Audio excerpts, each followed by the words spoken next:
ከማን ጋር ተጣላሽ? ማን ነው ሕይወትሽን ያስመረረው ሲሏት ሁሉን የሚችል አምላክ አስመረረኝ አለች። ወዴት አቤት ይባላል። ሶቨሪን ነው ሉዓላዊ ነውና ወዴት አቤት እላለሁ። ሁሉን የሚችል አምላክን ያስመረረኝ ምን ልታደርግልኝ ትችላለህ? እግዚአብሔርን በጽናት የተከተለው ቤተ መንግስት አይደለም ምድረ በዳን የተከተለው። ደመናው ሲሄድ የሚኬድበት፣ ደመና ሲቆም የሚቆምበት፣ ጊንጥና እባብ ባለበት እፉኝት እየነደፈ አጠገቡ ብዙ ሰው የሚያራግፍበት ምድረ በዳ ላይ ነው እግዚአብሔርን በጽናት ተከትየዋለሁ። ኮንሲስተንሲ። ስለዚህ እግዚአብሔር መጣና እንዲህ ያለ ባሪያዬ ካሌብ ልዩ መንፈስ አለ ላዩ ላይ እና አወርሰዋለሁ፣ የረገጠውን መሬት እሰጠዋለሁ አለ እግዚአብሔር። እና የታመንኩ ለዚህ ሰው እና ያ ካሌብና ይሄ ኢያሱ ሁለቱ ናቸው ወደ ከነዓን የመግባት ዕድል የነበራቸው። ሌላውስ በሙሉ ምድረ በዳ ቀርተዋል።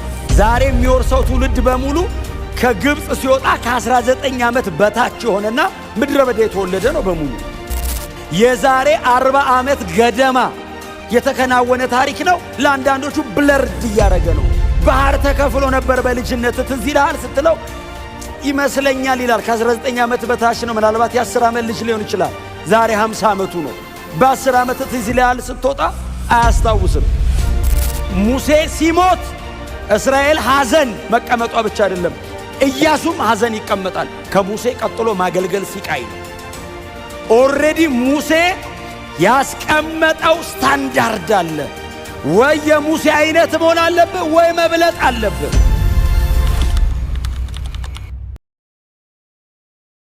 ጌታ የተባረከ ይሁን።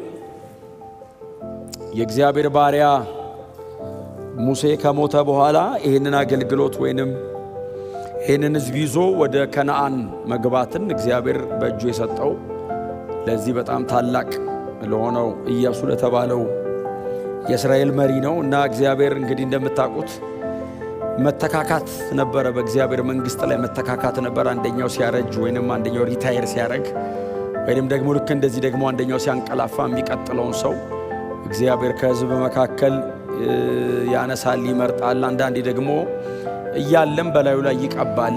እንደምታውቁት ነው እንግዲህ እግዚአብሔር ሳኦል እያለ ዳዊትን ቀብቶታል።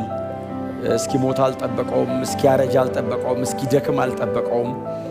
እና ሳኦል እያለ እግዚአብሔር ዳዊትን ቀብቶ ሰውየውን 38 ዓመት ያለ መገኘቱ እንዲሁ ዝም ብሎ በጭንቅላቱ ብቻ እንዲራመድ አድርጎት ያውቃል። እና እግዚአብሔር ግን የሚቀጥል ነገር አለ። የእግዚአብሔር ሥራ አይቋረጥም።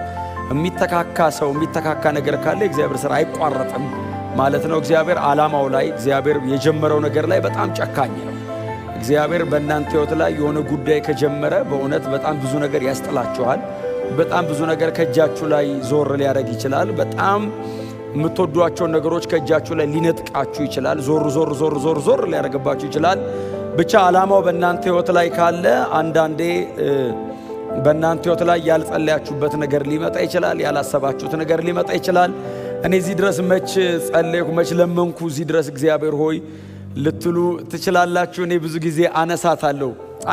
በእርግጥ ኑኃሚንን ብዙ ጊዜ አንስቻት አላቅም። ሩትን ነው ማነሳት። እኔ ያው ሩት ስለሆነች እንትኑ ላይ ያለችው፣ ግን ሩት ለመምጣቷ ምክንያት ደግሞ ኑኃሚን ናት። ታስታውሳታላችሁ ኑኃሚንን መጽሐፍ ሩት ላይ በመሳፍንት ዘመን የተከናወነ ታሪክ ነው። እና መሳፍንት 16 አካባቢ ላይ ነው ታሪኩ የተከናወነው። ልጅቷ ለብቻ መጽሐፍ ይዛ ስለወጣች እንጂ መሳፍንት 16 አካባቢ እነ ሶምሶን ካበቁ በኋላ አካባቢ ነው። ያኔ ነው ከቤተልሔም ወደ ሞዓብ በረሃብ ምክንያት ሰዎች መጓዝ የጀመሩት። ያኔ ነው፣ መሃል ላይ ነው።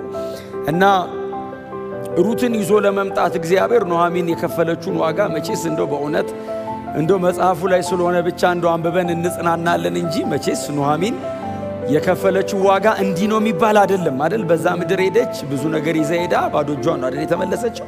አንድ ሩት የምትባል ሴት ብቻ ይዛ ተመለሰች። ራሷ ኑኃሚን ሲሏት ኧረ ኑኃሚን እንዳትሉኝ ማራ በሉኝ አለች። ለምንድነው ማራ ምንልሽ? ከማን ጋር ተጣላሽ? ማን ነው ሕይወትሽን ያስመረረው ሲሏት ሁሉን የሚችል አምላክ አስመረረኝ አለች። ወዴት አቤት ይባላል። ሶቨሪን ነው ሉዓላዊ ነውና ወዴት አቤት እላለሁ። ሁሉን የሚችል አምላክን ያስመረረኝ ምን ልታደርግልኝ ትችላለህ? አሁን ምን ሆነሽ ነው ማራ ምንልሽ? ተበለሻሽቷል ሕይወትሽ፣ ተዘበራርቀሻል። እጅሽ ላይ የነበረ በጣም ብዙ ነገር ነው። ስትሄጂ እንግዲህ ባልነበራት 2 ልጆች ይዛን ሄደችው። ሁሉም በሙሉ እዛ ቀርተው አንድ ኑኃሚን አንድ ሩትን ይዛን የመጣችው ኦርፋን እንኳን ገንዘብ ማድረግ አልቻለችም። እና የሚፈልገውን ሰጥቶ በጣም ብዙ ነገሯን አስጥሏት ነው ያመጣትና አንዳንዴ እግዚአብሔር በሰው ሕይወት ላይ ሲጨክን በኋላ ላይ ነው አይደለም የሚገባን። ምዕራፍ 1 ላይ አራግፋ ምዕራፍ 4 ላይ ነው አይደል? ከ10 ወንድ ልጆች የምትበልጡ ሩት አለች። ከ10 ዓመት በኋላ ማለት ነው። አሁን ያንን ታግሶ መራመድ በእግዚአብሔር ፕሮግራም ውስጥ ጨክኖ መሄድ ሁሌንም ነግራችሁ ክርስትና የሆነ ሰሞን ብድግ ብለን ዘለን ጣራ ምንነካው ሳይሆን መቆየት ነው። ኮንሲስተንሲ ነው። ከእግዚአብሔር ጋር በመኖር የምንማረው ነገር በጣም ብዙ አንብበን ከምናገኘው ይበልጣል።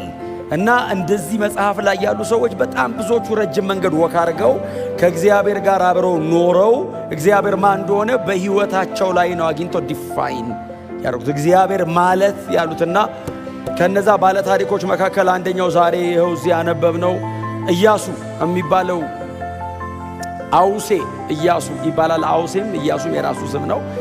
አውሴ ይባላል። አውሴም ድነት ማለት ነው። ኢያሱ ማለት እግዚአብሔር ያድናል ወይንም እግዚአብሔር ድነቴ ነው እንደማለት ነው። ሁለቱም አዳኝ ነው ድነት ነው።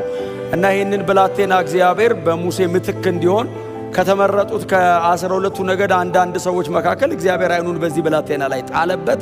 እንደምታውቁት ከግብፅ ምድር በብላቴንነታቸው ከወጡት መካከል ከ19 ዓመት በታች ከሆኑት መካከል ከነአን የገቡ ይሄ ልጅና ሌላኛው ደግሞ ካሌብ ይባላል። ሁለቱ ናቸው የገቡት። ያኛውንም እግዚአብሔር አይቶት ካሌብ እንደሌሎቹ አይደለም፣ ልዩ መንፈስ ላይ ያለበት አለ እግዚአብሔር። ስለዚህ የረገጠውን ምድር እንዲወርስ አረገዋለሁ ብሎ እግዚአብሔር ፕሮሚስ አረገለት። ግን እድሜያቸው ቀላል አልነበረም። አሁን በዛ ዘመን ሰው ረጅም ዘመን ስለሚኖር ከዛ አንጻር ነው ወጣት የሚመስሉን እንጂ አሁን ካሌብ የምታስታውሱ ከሆነ ኢያሱ ጋር መጥቶ እኮ እግዚአብሔር የተናገረኝን ምድር ስጠኝ አለው። ስጠኝ አሁን እዋጋለሁ እወርሳለሁ ምናምን ሲል የስንት ዓመት ሰው ነበር? 85 ዓመቱ ነው። እና ለኢያሱ የሚጠቅስለት ሪፈረንስ የዛሬ 45 ዓመት አለው። እናንተ የዛሬ 45 ዓመት በጌታ ነበራችሁ? 45 ዓመታችሁስ ነው? ተውት በጌታ ሞት። እና ይሁ ኮንሲስተንስ ጽናታቸውን ይዩት የት ድረስ እግዚአብሔር እንደሚከተሉትና የዛሬ 45 ዓመት በቃዴስ በርኔ የእግዚአብሔር ባሪያ ሙሴ ሲናገረኝ እንደነበርኩት ዛሬም ጉልበታም ነኝ። 45 ዓመት ይሄንን ፕሮሚስ ኪፕ አድርጌያለሁ። እግዚአብሔርን በጽናት ተከትየዋለሁ አለ።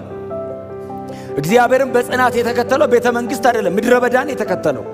ደመናው ሲሄድ የሚኬድበት፣ ደመና ሲቆም የሚቆምበት፣ ጊንጥና እባብ ባለበት እፉኝት እየነደፈ አጠገቡ ብዙ ሰው የሚያራግፍበት ምድረ በዳ ላይ ነው እግዚአብሔርን በጽናት ተከትየዋለሁ አለ። ኮንሲስተንሲ። ስለዚህ እግዚአብሔር መጣና እንዲህ ያለ ባሪያዬ ካሌብ ልዩ መንፈስ አለ ላዩ ላይ እና አወርሰዋለሁ፣ የረገጠውን መሬት እሰጠዋለሁ አለ እግዚአብሔር። እና የታመንኩ ነኝ ለዚህ ሰው። እና ያ ካሌብና ይሄ ኢያሱ ሁለቱ ናቸው ወደ ከነአን የመግባት ዕድል የነበራቸው። ሌላውስ በሙሉ ምድረ በዳ ቀርተዋል። ዛሬ የሚወርሰው ትውልድ በሙሉ ከግብፅ ሲወጣ ከ19 ዓመት በታች የሆነና ምድረ በዳ የተወለደ ነው በሙሉ። አንዳንዱ የዘጸአትን ታሪክ በስሚ የሰማው፣ አንዳንዱ በጣም ልጅ ሆኖ ነው ያየው። የዛሬ 40 ዓመት ገደማ የተከናወነ ታሪክ ነው። ለአንዳንዶቹ ብለርድ እያደረገ ነው። ባህር ተከፍሎ ነበር በልጅነት ትዝ ይልሃል ስትለው ይመስለኛል ይላል። ከ19 ዓመት በታች ነው። ምናልባት የ10 ዓመት ልጅ ሊሆን ይችላል። ዛሬ 50 ዓመቱ ነው። በ10 ዓመት ትዝ ይልሃል ስትወጣ አያስታውስም። ግን እየተነገረኝ ነው የመጣሁት። ኢያሱስ ያስታውሰዋል፣ ያቀዋል። በእግዚአብሔር ባሪያ በሙሴ እግር ስር እግር በእግር እየተከተለ ነው የመጣው። ዛሬ እግዚአብሔር የተናገራቸው ምድር ላይ ደርሰዋል። እንደምታስታውሱት ዘዳግም 34 ላይ ሙሴ ሞቷል። ታላቅ ሰው ነው ሙሴ። እኔ መጽሐፍ ቅዱስ ከፍቼ ሳነብ አንዳንዴ እምባ ይለኛል እነ ሙሴን ሳነባቸው። በጣም ብዙ ሰው ለማግኘት የሚታገለው ነገር ትተው በጣም ብዙ ሰው የማይመርጠውን ነገር የመረጡ ሰዎች ናቸው። ለዛ ነው ከእግዚአብሔር ጋር ባለ ታሪክ የሆኑት። ኦፕሽን ምርጫ አተው አይደለም፣ እግዚአብሔርን መርጠው ነው። ቤተ መንግሥት፣ ለዛውም የፈርዖን ቤተ መንግሥት፣ በወርቅ የተንቆጠቆጠ ቤተ መንግሥት፣ የፈለገውን አገር ሄዶ ባሪያ ማድረግ የሚችል አገዛዝን ትተው ከእስራኤል ሕዝብ ጋር ጭቃ ለማብኳት፣ እንደውም መጽሐፍ ከእስራኤል ሕዝብ ጋር ለሚለው ከእግዚአብሔር ሕዝብ ጋር ነው የሚለው። አሁን ባሪያ ነው ሕዝቡ ስታየው አይመስልም። እግዚአብሔር ሲያየው ሕዝቤ ነው አለ። ሙሴ ያየውና የእግዚአብሔር ነው ሕዝብ። ከነሱ ጋር ጭቃ ማብኳት፣ ፈርዖን ቤት ወርቅ ላይ ከመቀመጥ ይሻለኛል። የወሰነ ቀን የከፈለው ዋጋ ቀላል አይደለም። ጽናት ጎናቸው ሆኖ ሰው በጽናት ተከተለው በሉት እስቲ ንገሩት በደንብ በጽናት ተከተል። መንገዱ እንደዚህ በቀላሉ እንደምንነጋገረው አይነት ቀላል መንገድ አይደለም በእውነት ግን ደግሞ እግዚአብሔር ጸጋ አለ። ግን ዲተርሚን መሆን ግን ይጠይቃል። ሰዎቹን የዋቸው ጨካኝ መንፈስ አልተሞሉ የተለየ ጸጋ ስጦታ ለላያቸው ላይ ሕግ ነው ገና ያለው። ለዛው ሙሴ ሕግ ማያውቅም ገና ሕግ ተቀባዩ ራሱ ወስኖ ጨክኖ ትቶቶቶ ያንን ምድረ በዳ ሕዝቡን ይዞ አቋርጦት ወጣ። ሙሴ 40 ዓመት ሙሉ ወክ አረገ። ከቤተ መንግሥት ወደ ምድረ በዳ የወጣ ሰው ሕዝቡን ከግብፅ ወደ ከነዓን ይዞ እየተጓዘ ሄደ። ሲሞት ዘዳግም 34ን እናንተ ጊዜ ስታገኙ አንብቡት። ሙሴ ያልጻፈው ኢያሱ ሊሆን ይችላል የጻፈው። የእግዚአብሔር ባሪያ ሙሴ ሞተ ይላል። ሲጻፍ ሙሴ ሞተ አይደለም የሚለው የእግዚአብሔር ባሪያ ሙሴ ሞተ። ሲሞት ሰው ሲሞት ነው አይደል እውነቱ የሚጻፈው። በሕይወት እያለማ ምን ይለኛልም ተብሎ አንዳንዴ እና ሲሞት እንደዚህ አለ አይደል። አይኑ አልፈዘዘም፣ ጉልበቱ አልደነዘዘም፣ ብርቱ ነበር ሲሞት። በፈርዖንና በግብፅ ፊት በእስራኤል ልጆችና በምድረ በዳው መካከል እነዛን አስፈሪ ምልክቶችና ተአምራትን እንዳደረገ እግዚአብሔርን ፊት ለፊት እንዳዋራ እንደ ባሪያው እንደ ሙሴ ያለ የለም ተባለ። አየ ሙሴ ሲሞት እስራኤል ሐዘን መቀመጧ ብቻ አይደለም፣ ኢያሱም ሐዘን ይቀመጣል። ከሙሴ ቀጥሎ ማገልገል ሲቃይ ነው። ኦልሬዲ ሙሴ ያስቀመጠው ስታንዳርድ አለ። ወይ የሙሴ አይነት መሆን አለብህ ወይ መብለጥ አለብህ። አትሊስት የሙሴ አይነት መሆን አለብህ። የተለመደ የተቀመጠ ስታንዳርድ አለ። ለኢያሱም ሲቃይ ነው። ሕዝበ እስራኤልም በሙሉ ተሰብስበው መጥተው ያሉት እሱን ነው።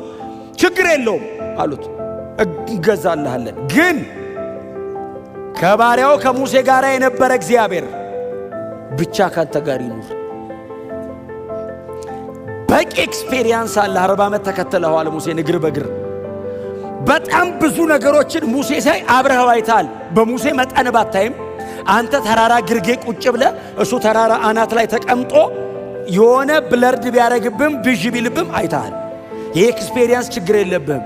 እምንጠይቅህ ያሻካይ ነው የእግዚአብሔር ክብር ያንን ደመና አንተ ጋር ይኑር እንጂ እንገዛለን። አሁን የኢያሱ ጥያቄ አለህ ወይ ነው አብረኸኝ። እግዚአብሔር መጣና እንደዚህ ያለው ከባሪያዬ ከሙሴ ጋር እንደነበርኩ እንዲሁ ካንተ ጋር ሆናል። አይዞህ። ክብር ለኢየሱስ ይሁን። አይዞህ። ግን ያው ታውቃለህ ዝም ብዬ እንደማለው ነው። እግዚአብሔር ከኔ ጋር ሁን ስለተባልኩ ብቻ መሆን አይነት አይደለሁም። እኔ ባሪያዬ ሙሴ ያዘዘን ትእዛዝ በቀንና በሌሊት አስብ፣ አሰላስል፣ አይንን ከዚህ ሕግ ላይ እንዳትነቅል፣ ፈቀቅ እንዳትል። እንደዛ ከሆነ እኔ አብሬ እሆናለሁ። ይቀናልሃል፣ ይሳካልሃል፣ ይከናወንልሃል። ቆንጆ ቀን ነው ስብከት የምሰብከው። የመከናወን የመቃናትና የስኬት ዓመት ይሁንላችሁ። አሜን በሉ። ግን ስኬት የእግዚአብሔርን ሕግ በመጠበቅ ሲሆን ጥሩ ነው። ስኬት በምኞት መሆን የለበትም። ይሳካልኛል ተብሎ አይሆንም። እንደዚህ አይነት ነገር የለም። የክርስትና ነው ፕሪንሲፕል አለ። እግዚአብሔር የሚፈልገውን ከኔ ሲያገኝ ነው ስኬት እንጂ ስኬት አንዳንድ ነገሮች አይደሉም። ስኬት እግዚአብሔር ከኔ ጋር መቆሙ ነው። እግዚአብሔር ካንተ ጋር ካለ ምንም ነገር አብሮ ይኖራል። ያለ እግዚአብሔር ብዙ ነገር ከሚኖር ምንም ነገር ሳይኖር እግዚአብሔር ከኛ ጋር ቢሆን ለውድድርም ለንጽጽርም አይቀርብም። እናንተ ምርጫችሁ እንደሱ እንደሚሆን በጣም ተስፋ አደርጋለሁ። ክብር ለኢየሱስ ይሁን።